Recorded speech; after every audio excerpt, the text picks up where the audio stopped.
So this is stronger voice, safer swallowing, empowering you for life with purpose.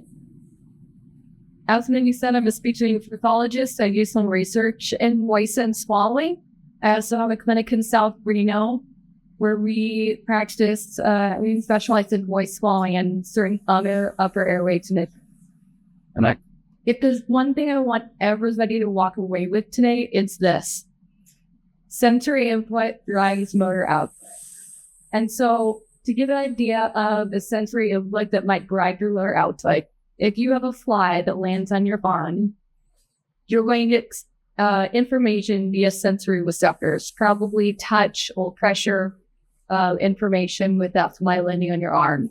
And it's going to send information up to your brain. And then your brain is going to say, something's on my arm. And it's going to send a signal back, motor signal back down to probably your other arm so you can swat and fly and get it off your arm. Okay. So another example would be throughout this presentation, if I say loudly sensory input and I put up the slide that says sensory input, all of you, including on Zoom, get to respond with loudly say drives motor output.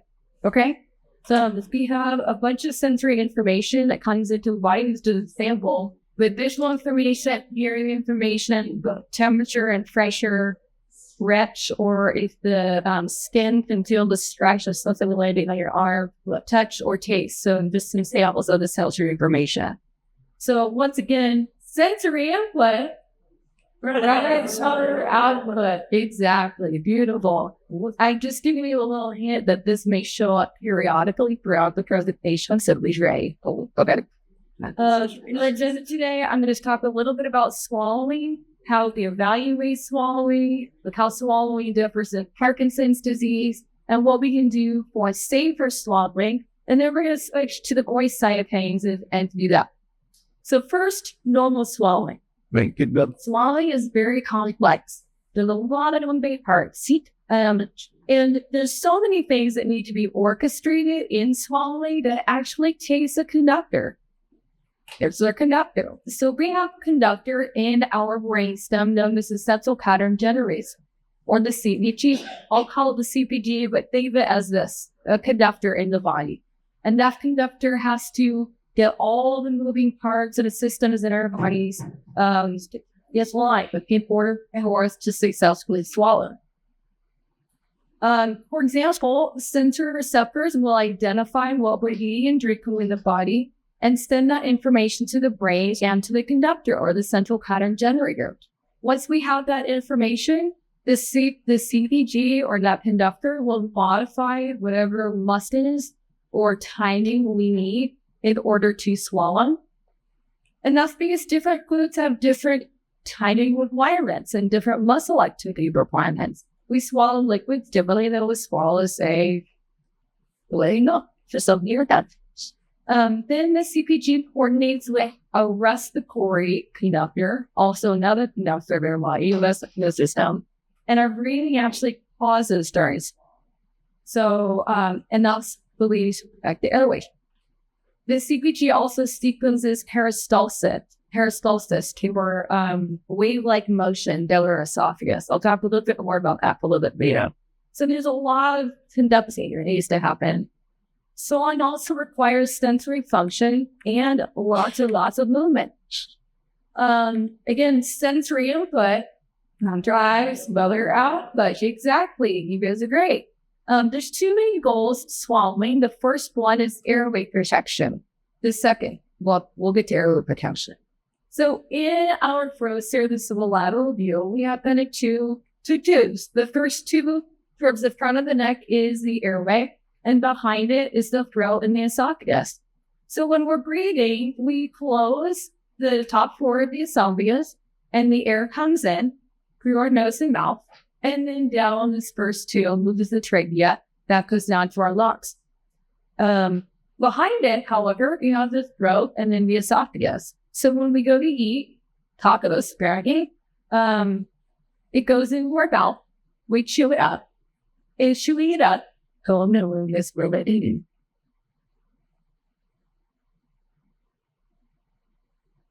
When we go to chew it up, that information about what we're eating goes to the brain. Again, the central pattern generator helps get it coordinated, and then it goes through our throat. Our airway is closed at this point to protect it, and it will go down into our esophagus and ultimately into our stomach. If, however, things get fouled up, the airway remains open during swallowing, the food can then go into that airway. This is known as aspiration. This is what we don't want. Now, all of us in this room have experienced aspiration before, right? Something goes down the wrong pipe, we cough, we sputter, we get redirected. When that happens rarely, this is normal. When it happens more frequently, this is not normal. So again, aspiration, we just don't want it to happen much. So the first goal of swallowing was airway protection. The second goal is efficiency.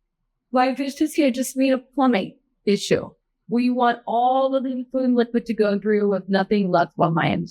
So for example, when we're eating, there's 3 phases of swallowing. Oral, with a part in the mouth. Pharyngeal, which is why you're your throat, so swallowing in the throat. And then esophageal, or through the esophagus. So again, the phases are in the mouth, in the throat, in the esophagus, and then ultimately in the stomach, where we want all the food to be done. If, however, when we're eating, some food gets left behind in the throat, this signals an efficiency problem. Okay? All right. So let's talk about how we evaluate swallowing. Normally, we do a comprehensive evaluation, start to the detailed interview or history. We do a physical examination. We might measure peak expiratory cough flow.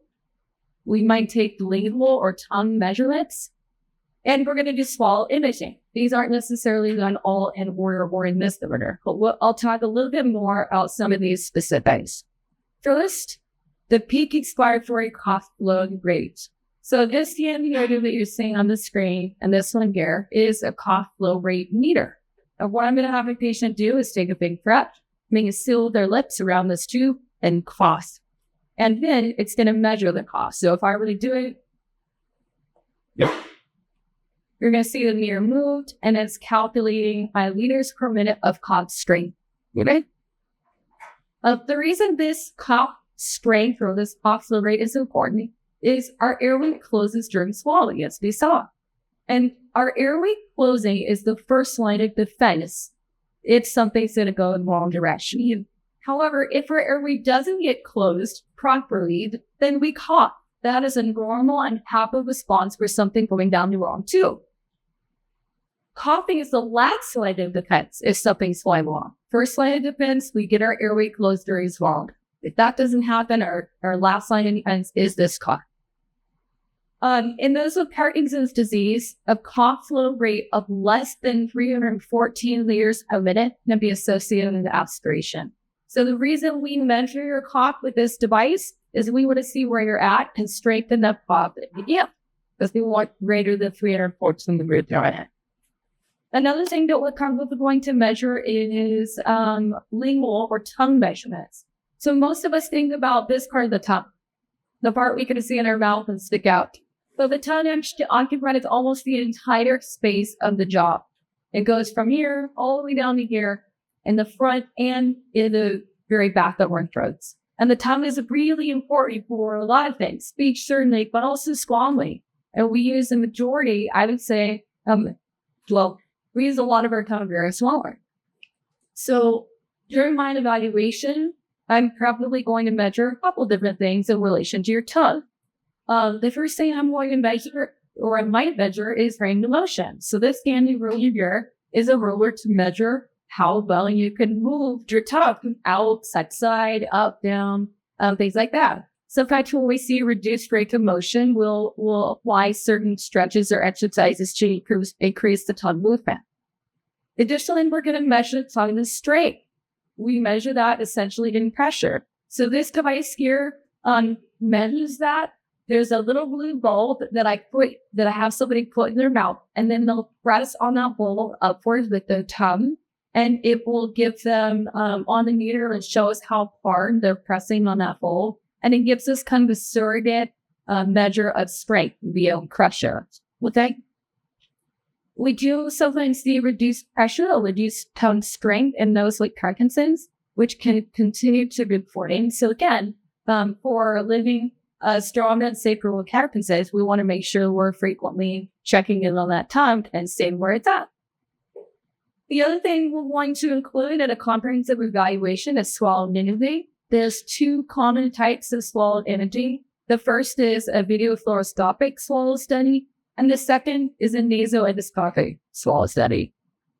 The first, the video fluoroscopic swallow study, also known as a modified barium swallow study, is a study that we use X-ray to look at your swallowing. So you have a little bit of radiation exposure. You're going to make very white, chalky barium, and they'll usually coat it with coat fluid with the barium.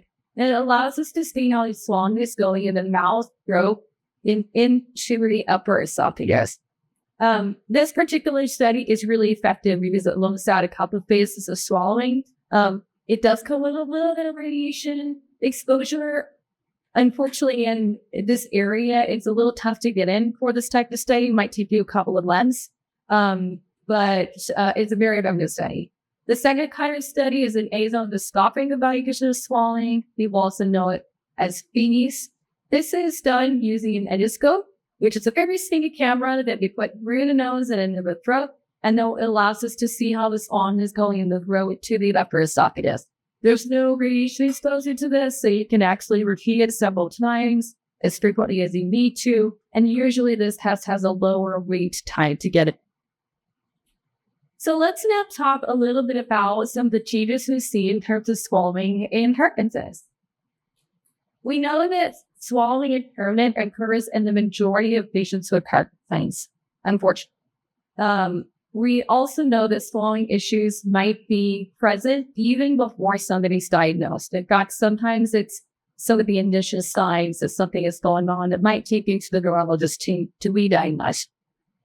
Unfortunately, swallowing problems can reduce quality of life for not just the patient with Parkinson's, but also their caregiver or loved ones. We do unfortunately see more frequent aspiration or things down the wrong pipe, which can cause respiratory complications, which is absolutely what we don't want and what we try then. And just not going to worry about that. We do believe that swallowing issues in Parkinson's is because of reduced motor or movement function as well as sensory function. And again, sensory input drives motor output. It 100% does. So some of the common swallowing issues that we see in Parkinson's, first, reduced airway protection during swallowing. Again, the airway fails to close, and it can fail to close in a couple of ways. Either it doesn't get closed prior to fetal liquid making its way in the throat. So we're not getting that airway closed in time, and it goes down the wrong pipe. But it can also not remain closed long enough. So let's say you get your airway closed in time, but then you're still drinking and the airway pops back open. That's another timing issue when it comes to swallowing. So therefore, our intervention should target the timing or temporal issues related to swallowing and airway closure. This is an endoscopic view of your swallow mechanism in the throat. So think of your throat as essentially a cylinder, and I'm looking with an endoscope or that camera through the nose and into the throat. So if your throat is a cylinder and I have the camera at the top of the cylinder, I'm looking at this view kind of at the bottom of the cylinder where we can see some important structures. This is essentially the voice box here. It consists of the vocal folds, which are that V, they're open during breathing and closed during swallowing. Cascus V is the trachea or the airway, and that goes down to the lungs. So that's our breathing tube. And the way instructions around it. That's that. During breathing, we need the voice box and the vocal folds to be wide open to allow air in and out to pass. During swallowing, however, we want the vocal folds to close. Additionally, we close all the cartilages that are also in the throat. And there's this funny spot down here called the epiglottis, it's also a piece of cartilage. It actually folds backwards over the airway to form like an umbrella to protect that airway during swallowing. And then all the food in the liquid goes to these lateral or side channels and then ultimately through a door, it's the talker and esophagus that says melt there in the thumb.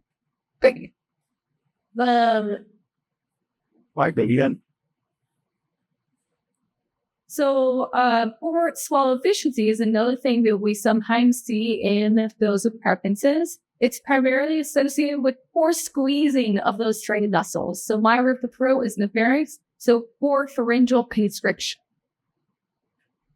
And when the muscles don't squeeze as well to get all the food lifted through, residue can be left behind in the throat. So think of your throat as kind of like the tube of toothpaste of swallowing.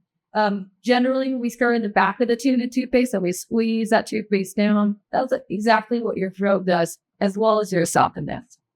Research shows us that those with Parkinson's disease have a larger throat area. Unfortunately, we know that a larger area can actually mean that there's some atrophy involved in the muscles in the throat. So when you think of larger, when you think more about weakness or atrophy. And research shows that as the throat kind of gets larger, we see less squeezing and a shorter duration of airway closure. So we really need a tight squeeze in the throat when it was long. And so any intervention that I do should really target the squeezing of those muscles. In Parkinson's, we can sometimes see an impaired respiratory pattern or cough. As far as impaired respiratory pattern, typically we exhale a little bit, then we swallow, then we exhale. You probably don't even know you're doing it, but that's the most typical pattern. In those Parkinson's, we see more severe airway invasion or aspiration associated with an inhale prior to swallowing or an inhale after swallowing. So rather than an exhale, swallow, exhale, we might inhale, swallow, inhale, and that leads to more airway invasion. Again, coughing is our last line of defense if something goes down the wrong pipe. And in Parkinson's, sometimes we see reduced cough strain, which is really important to get things redirected. Sometimes the reduced cough strain or respiratory weakness can lead to things like pneumonia, so we want to make sure that your cough is strong.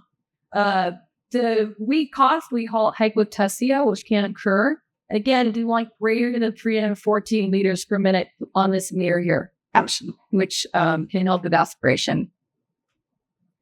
Another thing that we see in those with Parkinson's in relation to swallowing is reduced sensory awareness.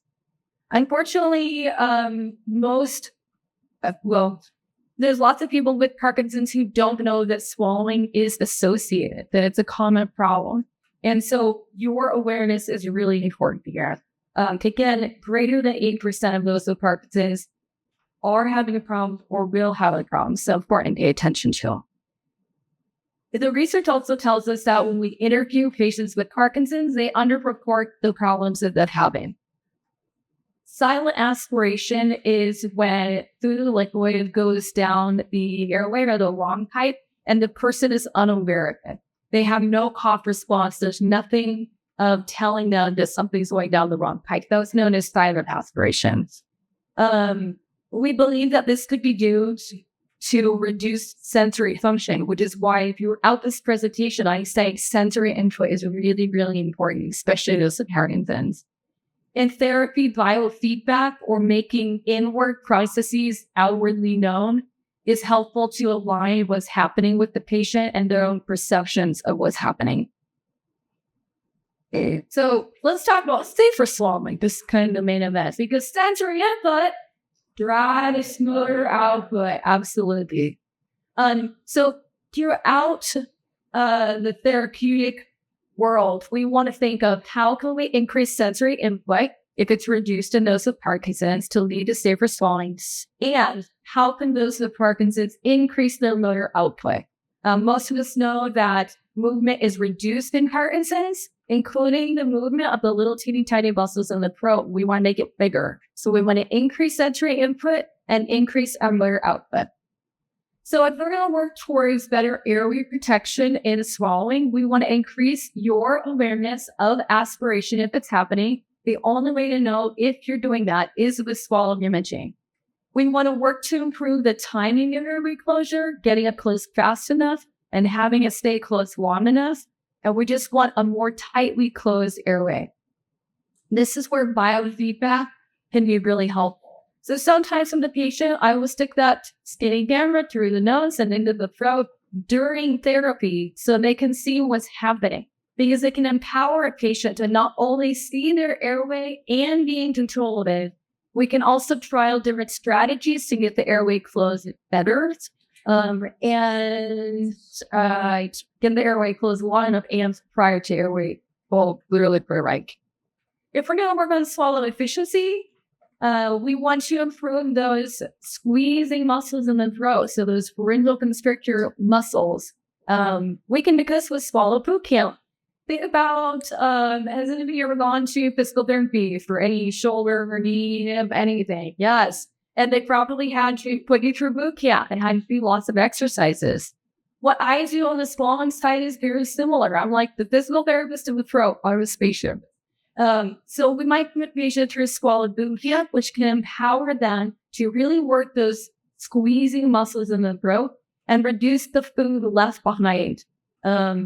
Ultimately, when you reduce how much food is left behind in the throat, it leads to better efficiency and better airway retention. Also, we see a reduced drool. Okay, welcome back to that. If we're going to look on improving the respiration or the respiratory pattern in swallowing, we're going to use a particular type of training that can change that pattern. So remember, exhale, swallow, exhale is the safest and most normal pattern. And if we see an alternate pattern, we're going to work towards going back to that safest pattern. So we can use this type of therapy to empower a patient to change that pattern. And literature and my own experience shows us that this can actually be improved in as little as 4 sessions. So if you're going on and on and on and on in therapy, some of the things that we could change happen quite quickly. So it's very powerful. If we're going to work towards improving the cough, I might use this handy little device, which is an expiratory muscle strength trainer. We have inspiratory muscles, the muscles that we use to breathe in, and we have expiratory muscles, the muscles that we use to breathe out or cough. Think of this thing as your set of dumbbells at the gym. Okay, if I want to improve my bicep, I might go to the gym and probably start with I'll be generous, 5-pound dumbbell to strengthen my arm. And then when I get really strong, I'm going to move to an 8-pound dumbbell and then a 10-pound dumbbell. I'm going to keep increasing my resistance by those dumbbells to increase my biceps. This can do the same thing. It turns and provides different levels of resistance. So as you continue to improve your cough strength, you can continue to pick up the heavier dumbbell with those expiratory muscles. So it works towards helping strengthen your cough. So again, we'll use it to empower a patient with low cough strength or hypotensia to better be able to cough something out if it goes down the wrong pipe.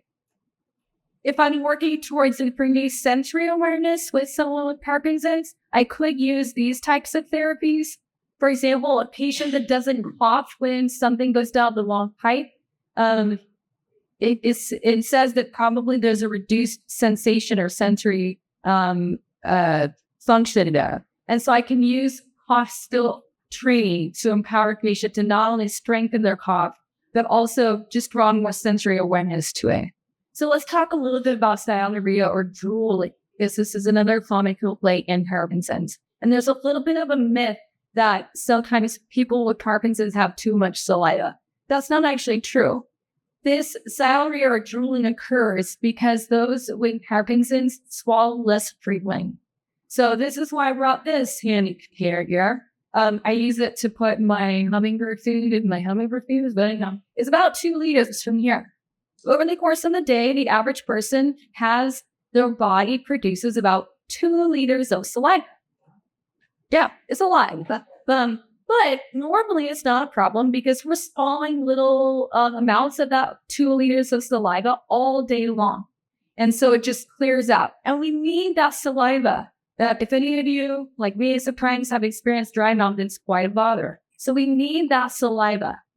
But if you're swallowing less frequently, then what happens is it starts to build up in your mouth and pull. And saliva or liquid is always going to take the path of least resistance. So if you're not swallowing frequently enough, it's going to come forward and out of the mouth. We believe this could be due to poor sensation. So perhaps most of us, when our saliva starts to fill our mouth, those little sensors up are saying, hey, too much saliva here, and we're triggered to swallow. But if there's poor sensation, somebody with Parkinson's might not feel that pooling of saliva in the mouth and might not be triggered to swallow. There are some pharmacologic or medication treatments or even patches that may have some benefit to this, but there are side effects. Again, we do need moist mouths and throats to swallow, and so we don't want to take away all the saliva. So there might be some benefit. There has been some research about DBS or deep brain stimulation and whether or not it improves swallowing or saliva management, and it's not necessarily that helpful. So what can we do? Well, some people set a timer. So just a little beep on the watch to go off periodically to remind us, swallow. That way, even if your body isn't telling you that you need to swallow, you go ahead and do it anyhow. Some people routinely sip water. It's 2 bangs for your buck. It helps prevent drooling, and also you stay nice and hydrated. You can also use gum or candy. And really what water or candy might do for you is provide a little bit more sensory input to drive down their output or that swallow response. So, sidebar, there are lollipops up inside, so make sure grab one so you get good swallowing. And then, of course, swallow therapy is also really beneficial on the drooling side as well. Cool. So I want everybody with Parkinson's to know that whether or not you feel like you're experiencing a swallow problem, don't wait. Get your swallows evaluated if you haven't. And also, it needs to include imaging. It's the only way we know what's going on in there. And feel free to routinely and regularly repeat that imaging. If you're not having an issue, it could be just simply that your body's not telling you. Okay, so let's now switch to the speech and voice side. For normal speech and voice, we do know that it's complex. There's a lot of moving parts in there, and it's shared territory with what I just showed you in terms of swallowing. We believe that there may be one of those conductors or central pattern generator or CPG, as well as higher brain attribution in terms of how we accomplish speech and voice. It does require intact movement and sensory function. Are you sensing a theme here? Lots of sensory, lots of other input. Our main goal, of course, is communication. And when it comes to communication, we use a lot. We use everything from our lips, our voice box, our larynx, all the way down to our lungs. I'd say we use our brains, the brain stems too. Our larynx is our voice box, and it sits about here in the throat. This is a plush stuffed animal that I found that somebody made of a voice box. So here's our lovable larynx right here. The larynx is a complicated little structure. In fact, it has nerves, folds, cavities, bones, arteries, muscles, cartilages, and of course, sensory receptors. Again, this is a picture that I see when I'm using an endoscope to look at somebody's throat. The view of the vocal folds is in the center. This is a very specialized yet very complicated device. This picture here is showing kind of a side view of where our larynx or voice box is. This is the trachea up in the throat. And this little section is zoomed in on right here. So we're seeing actually a side view of the vocal fold. And the vocal fold has several layers, including an outer layer that's an epithelium or mucosa, it's kind of like a skin. And as you go deeper and deeper, that basement or bottom layer is a muscle.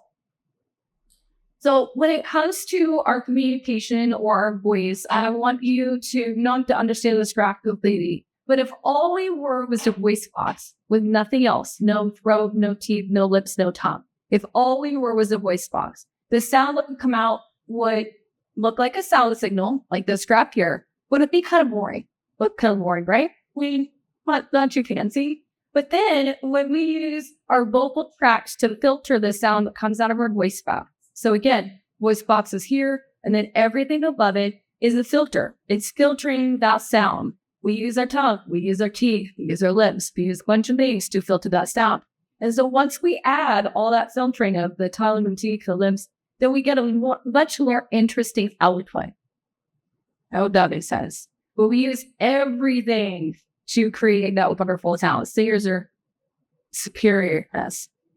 Okay, when I'm evaluating somebody for a speech or voice issue, I'm again going to have several comprehensive components. I'm going to do a detailed history and interview. I'm going to do a physical examination, including the motor speech components of the movement of your mouth. I'm going to look at acoustic and aerodynamic measurements, and I'm also going to include some imaging. So I'm going to highlight a couple of these for us today.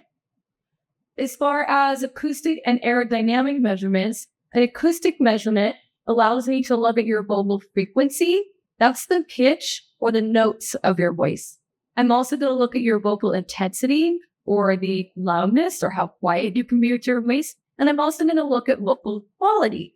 When we think of vocal, well, I'll get back to that. On the aerodynamic side, I might measure air volume. So I might use spirometry to capture the volume of your lungs. I might look at pressure, how the air flows, and also efficiency.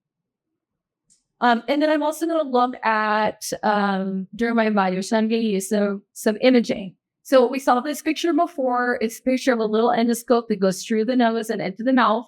And that endoscope allows me to do laryngoscopy. Laryngoscopy is just a fancy word for looking at your voice box. And this, back in the day, this was done by a mirror. I will tell you, if somebody is believing that they're giving you a comprehensive evaluation by looking in your mouth with a mirror at your voice box, it's not quite comprehensive enough. So you need to do a little bit more. I can add this technology called stroboscopy onto voice imaging. And this is a really important technology. This is the gold standard way of looking at somebody's voice box. Remember back to those wild days when you danced in a strobe light? But what did strobe light do? It makes us look like we're moving more slowly. Are we moving more slowly? No, it just makes us look like we're moving more slowly. So I'll come back to that in a little bit. But that strobe light in your throat, hurting your throat, I guess, allows us to review the vibratory characteristics of the vocal folds. All that really means is how the vocal folds move is really, really important. So, listen to video period. So laryngoscopy, or the nose with the capture throat, allows us to see how the voice sound is in the movie. Well, I'm going to have to leave and the vocal folds are there, but you can't see how it's really buzzing. For lots of people, I can see exactly how. Okay, we're going to play it one more time. Move fast. All right.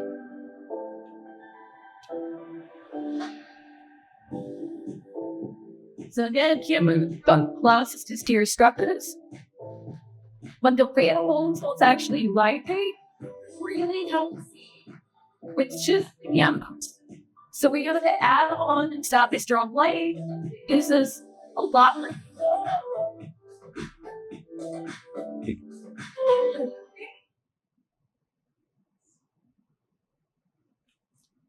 All right, so let's now talk about the changes to speech and voice in Parkinson's. We know that voice and speech changes can occur pretty early in Parkinson's. Again, sometimes I have folks come to my office and I think there may be Parkinson's at play, but they've never been diagnosed. And I know because of some symptoms that the symptoms that they're having in their voice. So usually they just recommend they see neurology. Neurology is typically the one that diagnoses, so kind of go with no. Deep brain stimulation has varied results on speech and voice. Now, super robust in the literature. We do know that dopaminergic medications or the levodopa may not necessarily improve speech and voice. In fact, in certain studies, it's shown to increase stuttering or dyskinesias with the voice. What we see in Parkinson's is something called hypokinetic dysarthria, just a fancy term for changes in the voice. We can see changes in terms of the quality, like a hoarseness or a tremor. We also see reduced volume or loudness. We can also see just unchanging loudness or unchanging pitch. When I'm talking, I use high notes, I use low notes, and sometimes we see just kind of a mono voice, an unchanging voice. Hypokinetic dysarthria, also we see changes in speech. We can see a rate of speech that's either too slow, or we can see the opposite, way too rapid. It can also impact the intelligibility, the speech intelligibility, or kind of mumbled or slurred speech. We know that speech and voice issues or this hypokinetic dysarthria is not just a movement problem. Most common complaint is, I can't hear you. We believe those with Parkinson's get the I can't hear you complaint very often because this is also a sensory issue. It's not just about movement. We think this has to do with the auditory feedback loop. Generally speaking, if I want to talk to a crowd like this and I start to talk, and if I have like a weird bubble in my throat, I'm probably going to do something to change that and then start talking again. And what happened when I got that bubble in my throat is when I'm hearing, my auditory feedback is like, uh-oh, my voice isn't coming out quite right. So I have to kind of make an adjustment and start again. So that's an auditory feedback loop. It's telling us how our voice is going. In Parkinson's, because reduced sensory function is associated with Parkinson's, we believe that those with Parkinson's are not getting that sensory input telling them that their voice is maybe not loud enough or not strong enough. And we do know that those with Parkinson's tend to have an inaccurate perception of how their loudness is going. In fact, in studies, most patients with Parkinson's overestimate how loud they're being. Which is why they're probably getting the complaint, I can't hear you, because they think they're being loud enough, but they're not. And so this is what I would just recommend to anyone with Parkinson's. If I know we all hate to be nagged again by our voices, but if somebody's saying, I can't hear you, just blame the Parkinson's because your body is not telling you that you're not being loud enough, and accept the feedback from others, okay? You might feel like you're loud enough, but in actuality you aren't. And again, that's not your fault. Blaming the Parkinson's, just not tell. Okay. We know that speech and voice changes in Parkinson's can lead to reduced quality of life, reduced participation in socialization, which is definitely number one, increased complaints to loved ones, unfortunately, and a lot of frustration and embarrassment. So again, that's my sensory input. Right. So yes, we need both. We need sensory input and we need good motor output. So let's talk about how to get a stronger voice with both of those things. So again, I want you to think on the voice side. How can you increase your own sensory input? And how can you improve your motor output? We need both. I'll talk briefly about the vocal hygiene. We need good hydration in order to have great voicing. So this is important. You also want to reduce any irritation to your vocal mechanism. Those tissues that I showed earlier of the mechanism are so specialized, but they take a lot of hydration and they don't like things like smoke or even reach those things. Posture is certainly important here. And those are Parkinson's being a warm-up prior to social events. I also just want to briefly mention hearing. We already know that those with Parkinson's are receiving reduced sensory input. But if you have a hearing loss too, you're getting even less anyway. So hearing aids can certainly help. I would recommend routine hearing evaluations and aids if needed, so you can give your body the most sensory input you possibly can. There's an interesting device on the market known as the speech flag. This is actually a wearable device that plays noise in your ear. And it takes, the speech flag works to get better voicing or louder voicing because of the Lombard effect. The Lombard effect is an involuntary increase in loudness or pitch when we're in a noisy environment. So this is a nice quiet environment, so I can get a little bit quieter. But if we were in a loud, bustling restaurant with dishes clanging and lots of talking, generally speaking, although we don't think about it, we get louder in noisy places. Is a reflexive response, and that's the Lombard effect. So what the speech flag does is it plays a little bit of noise in your ear, and it kind of tricks the body to being louder because you're hearing that noise. Does that kind of make sense? Right. The gold standard for getting a stronger voice in Parkinson's is voice therapy. This is done by speech language technologists like myself. These programs are very, very efficacious. It does require evaluations to determine whether you're the right candidate. Several other conditions can happen to the voice box, so you want to make sure that therapies are appropriate. Most of these treatments require daily practice. So one program is known as Lee Silverman Voice Therapy, or LSVT Loud. This program requires 16 sessions. There's no formal follow-up, although it is recommended, and it requires daily practice. Another program is known as Speak Out.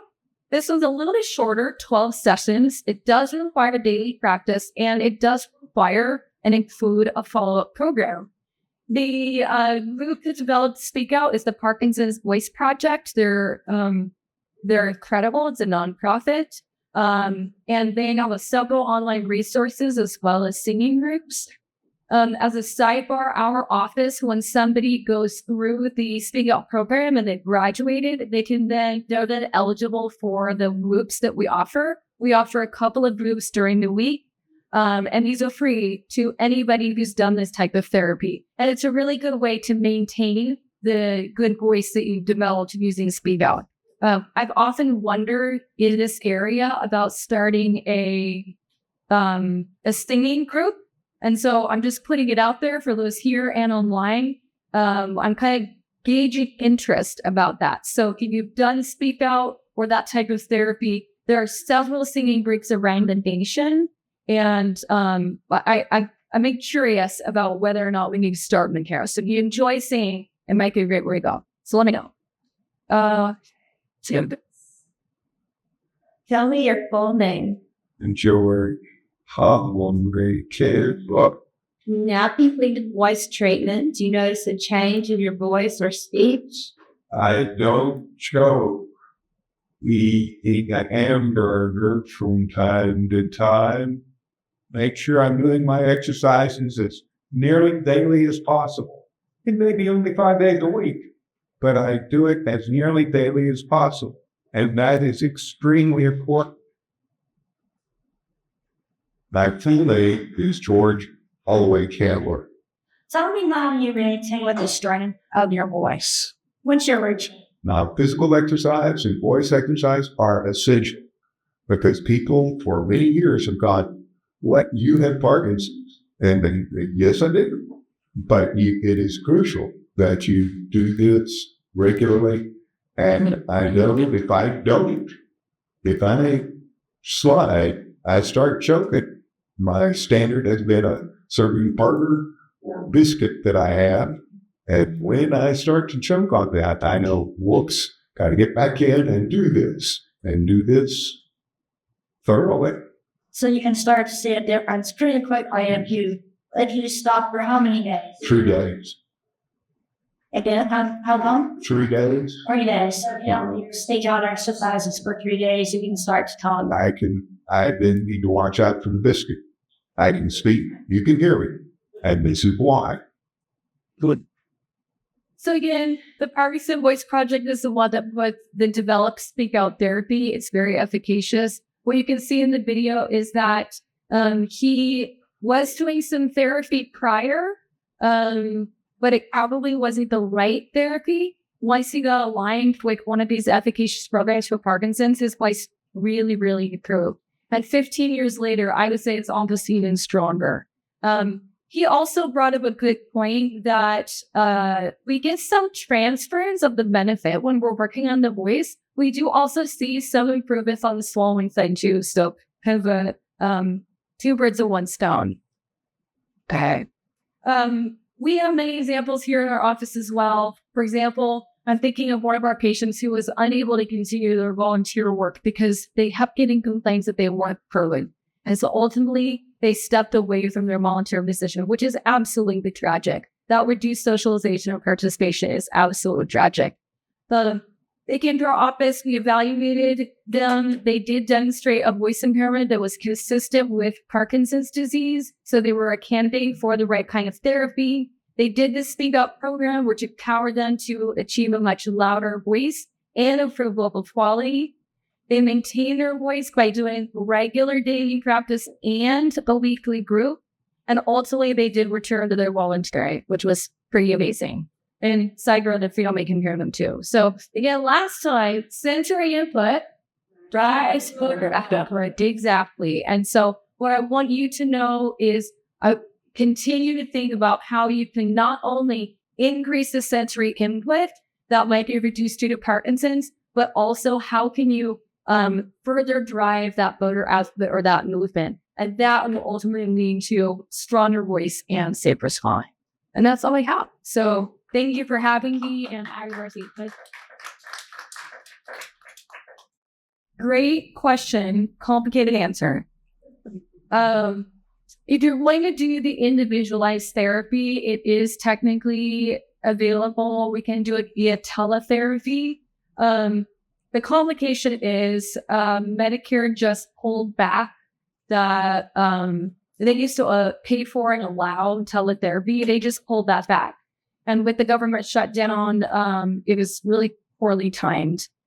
We, myself included, we are advocating for the reinstatement of teletherapy and that Medicare pay for it, because what we found ever since COVID is that teletherapy is hugely beneficial. And so, yeah, we're working with legislators now and trying to get it back. But yes, it's available. We offer it. If somebody needs the individualized therapy, you can certainly get it. Whether or not your insurance will pay for it is the other question, but it is available. Additionally, Parkinson's Voice Project, who I mentioned, they do have some online groups. So if you've kind of gone to the therapy and you know about it, you can do the groups online. The groups that I offer at my office, you can either be in person or online. So hopefully that answers your question. I think so. Yeah. Which raises the point that if you would like to be an advocate, let your legislators know how important it is for you to have those telehealth options. And that's the way. Yes, back to the room. What insurances do you take, and what length of time does the program usually last? Okay, the question was, what insurances do I take, like at my office, and how long does the program last? Are those the questions? Yes. Okay. The insurance that we take, I take virtually every insurance except Anthem, Blue Cross, and United Healthcare. Sorry. However, just because if you have Anthem or United Healthcare doesn't mean we can't see you. We still check benefits. It just means that we're not billing them directly. So we're usually pretty good about helping navigating the situations. If you have United Healthcare or Anthem, you can actually still turn the bills in yourself and get reimbursement, so we can help walk you through that. Also, if somebody doesn't have insurance or it's one of the insurances that we're not contracted with, we do offer a self-pay discount. So hopefully that's helpful. In terms of the program, if you're talking on the voice side, we can offer whatever therapy is needed. But for example, Speak Out is about it's about 12 sessions, but we can kind of combine the sessions across about 3 weeks. If it's on the swallowing side and you need some help there, we usually just need to see what the deficits are, and depending on what we're going to add in terms of your tailored therapy program, it might vary. But most of the therapy, honestly, is not that long. It doesn't necessarily mean you're in with us for a year, you're not in with us for 6 months. Generally, I would say people are in and out of our office, depending on what it is, in anywhere between 3 and 6 weeks. So if you're doing the effective therapies, it can be pretty fast. So, yeah. Is that voice and swallowing it together, or is that singular? Oh, great question. The question was, is it voice and swallowing together or singular? Really depends on someone's need, but a lot of times we do, if we are seeing a swallowing impairment and a voice impairment, sometimes we can get a little bang for our buck on either side with voice therapy, but the swallow deficits are severe enough, we will just layer both in. So if you're sitting in front of me in my office, we're probably going to do voice and swallowing exercises and not to see that. Yeah. Did that answer your question? Right. And some of the swallowing therapies, back to the telehealth question or remote question. Obviously, my evaluation cannot be done remotely. I need to see you. It's probably going to involve some imaging, lots of measurements. So that cannot be done remotely. But the follow-up, certain parts of it can be done remotely. So I'm just putting that out there. So I have 2 questions. Do you know how Botox works relative to drooling? This is my first question. And then secondly, if your vocal cords are closed, do you recommend like surgery, or is the type of therapy that you're talking about effective if your vocal cords are damaged or both? Yes, great questions. The first question is, do I know how Botox works in relation to jewelry? Do I know the ins and the outs? No. Do I know that some use Botox for drilling? Yes. But again, I want you to think about jewelry and those with Parkinson's has to do with frequency. Right. My husband had that issue and they tried Botox and it worked. Great. But I can't recall what you said about, did you say you need more fluid or liquid to prevent drooling? Is that what you're saying earlier? No, our body produces about 2 liters a day, right? So we just swallow periodically to clear out those 2 liters. And so often what we see in those with Parkinson's is they're just not swallowing as many times during the day as normal. And so the saliva is still being produced at the same rate. And so the mouth starts to fill up because we're not clearing. Yeah, that's what it's confusing about the Botox, because I'm probably wrong on my impression, but I'm thinking that Botox would slow it down. But it sounds like you're saying it needs to be more frequent before swallowing. Botox, I think, can reduce the salivary rate, how much saliva is produced. It doesn't necessarily impact the swallowing. Okay. And Botox, reduces muscle activity. So I don't think we don't want to reduce muscle activity. So I think it works more towards the salivary glands, less so on the swallowing. But we also don't want to go the opposite direction and get dry mouth, right? Because we need a well-oiled system to have swallowing go well. And so, yeah, there's side effects to both, but I have seen patients successfully treated or lowering with Botox. But the bottom line is you really want to work at the main cause, which is swallowing, and you want to increase the frequency of swallow.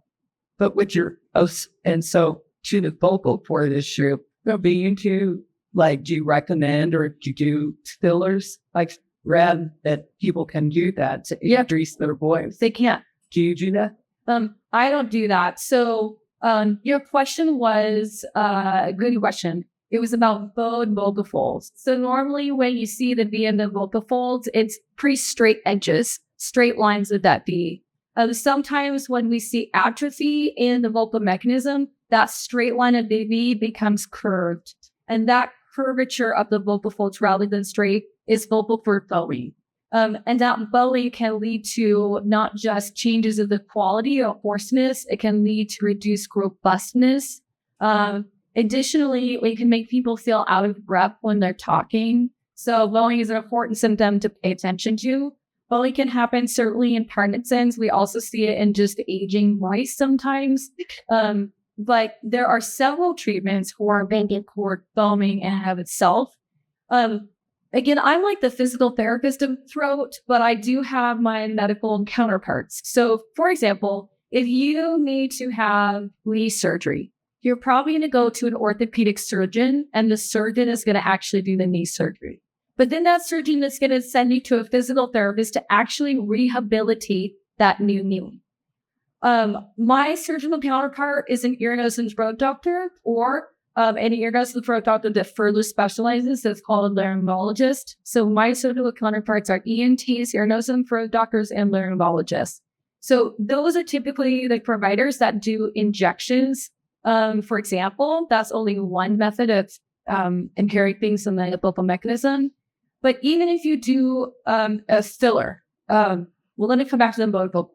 Sometimes when one or both vocal folds is not meeting the middle, not doing the closure, my surgical counterparts can inject a filler just lateral or to the side of those vocal folds and kind of push them a little bit more close or get them a little bit more clump. And that can be very helpful when applied correctly for the right thing.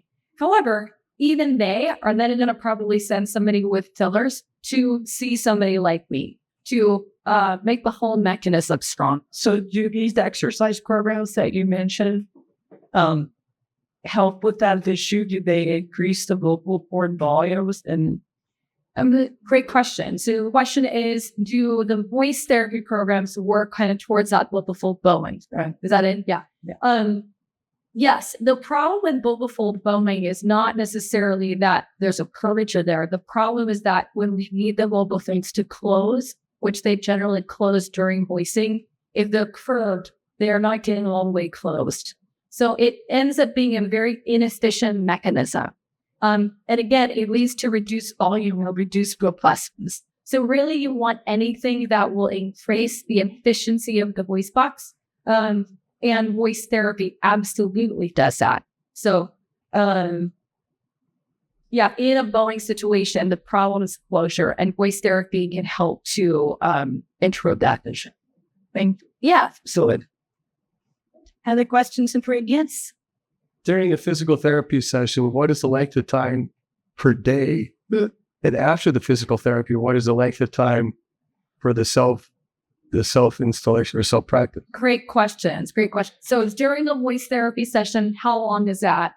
And then after the voice therapy session, what am I in for at home, right? So usually our sessions, I'm not gonna talk about the evaluation. That tends to be a little bit longer. But if you are coming in to learn the exercises, or we are reviewing the exercises with you, 30, 45 minutes about that per session. At home, so you saw the video of George. George probably knows his exercises like the back of his hand. So for him, he probably gets through the exercises a little bit more quickly than somebody who's just learning them. But generally speaking, I would say 10 minutes out of your day, maybe 15. And what I want people to know about the daily voice exercises, most of us don't question whether we need to brush our teeth every day. It's just a part of our day. We don't question it. We don't get frustrated that we have to brush our teeth. It's just an accepted part of our day. For those on Parkinson's, I want you to treat voice therapy as the same thing. It should be an accepted part of your day. It shouldn't be something you question. It's just as important as brushing your teeth, and you need to do it daily. The reason George has such a phenomenal voice is because he does his exercise daily. You heard him. In only 3 days of not doing his exercises, he can no longer eat his biscuit. And so he knows, I got to get back to it. So think about how you can incorporate in some of these things every day. And, I can say about 10 minutes. Yeah. Great questions, though. I'm really appreciating this question. Any questions online? Not seeing any yet. So, yeah. I'm actually signing your courses April. And one of the questions that came up this week was if somebody feels silly doing the Parkinson's voice project, is there an alternative to that could create similar results? Yes. Possibly. The Vania Mimo booze have been developed specifically for a purpose. However, there's 2 programs that most people use, either the Speak Out, which is the Vania Mimo booze. That's just an exercise that they use during a warm-up. There's also the Lee Silverman voice therapy program. It's very similar. It's a little bit longer than Speak Out. But the point of the Mania Mimo moves is certainly to get your voice warmed up and using. So that's what a clinician should be able to do. If somebody feels silly and they need to modify it a little bit, then it should be modified. A good clinician should help you do the work, right? So if you're like, hey, I'm not doing that, then the answer isn't, well, I can work with you. The answer is, well, let's figure out how we can make it work. So changes can certainly be made. But I will also say, I have had folks that maybe lived in an apartment and felt like their neighbors could hear them. So they drove out to the back of the Walmart parking lot and they did their may, me, my's in the back of the Walmart parking lot, and they had phenomenal voices. So maybe that's what we should be describing is exercise in the Walmart parking lot. I don't know. But anyhow, but the other thing is, I totally understand modifying things because you feel silly. But this should be something also that you could maybe let your loved ones in on. And loved ones should hopefully be supporting you. And if you don't want the support that you need at home, let us be the support. We have several groups available. There's online resources. And trust me, when you're at one of our groups, you are with your peers. I mean, we are kind of like the cheerleader and the coach, but you're with your peers and everybody's doing the same silly things at the same time. So, so reach out if you need additional support. Thank you. Any other questions? And one last one. I'm not sure how the work is. So, and in the study cannot where they give you an after. So, and so am I sharing that right? In what way?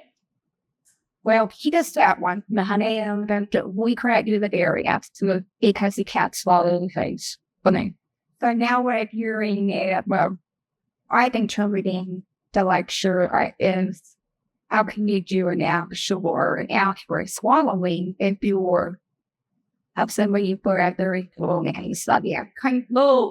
Okay, no, I'm glad you gave it more details because now I understand more. Thank you. Because I did not explain that well. An endoscope or endoscopy is just a tool that is used in various aspects of medicine. So, for example, like when I did a colonoscopy with an upper endoscopy as well, they gave me some sedation, they put me under, they did the test. I didn't even know there was an endoscope involved, but I was asleep for the procedure. However, there are many awake procedures done with an endoscope. And when we use endoscopy to evaluate swallowing, you are wide awake sitting in a chair and you're upright. And so, does that kind of answer your question? Well, he does answer right. Philip, so okay. Like he just had one and I pray in my to say on HQ on it. Okay. Oh, okay. But what I'm seeing from your line, you can't really accurately swallow because you're not always. You're correct. So what is the other alternative to doing a variant swallow test over? Is that one or what does that look like? Yeah. Great points. When I say swallow test, I mean a functional swallowing test. There can be other variety of, I showed an example of 2 swallowing tests. There are other tests available that look at different aspects of swallowing, but what everybody really needs is a functional swallowing test. A functional swallowing test is one where you are awake and you are able to participate.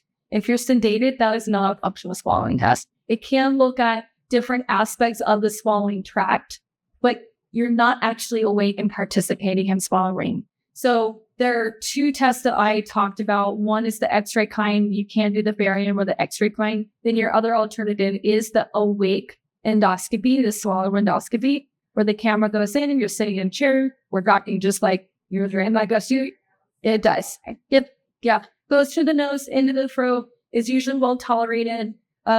You feel some pressure in the nose, but we do it all day, every day. And you're awake and alert, talking throughout the full procedure. Once that camera is in the right spot, we usually have you do a couple things with your voice just to see how the mechanism moves. And then we give several things to swallow. We need to actually see how the swallowing is going. So you have to swallow something. It's not barium. So the X-ray test uses barium, that delicious whitish chalky goodness. That's sarcasm. But we give things like, we just give water that has a sweet dye in it. We give some puree or applesauce or graham cracker. And then sometimes we'll do fake pills, usually in the Tic Tac that we have you swallow whole to pretend like it's a pill. So yeah, for a functional swallowing test, you are lightweight. Yeah. Okay. Yes. When somebody is sedated and they're using an endoscope, oftentimes they're looking at the tissues along the swallow tract or things like that. They might be looking for stricture and things like that. And even some of the functional swallowing tests where you're widely, some of those can be a little bit more robust in seeing certain things in the swallowing. So that's the term I did. Yeah, I could hear. Yeah, absolutely. And happy to talk to those. Oh, thanks. Yeah. Hi. My wife and I are training in the Parkinson nation. Yeah.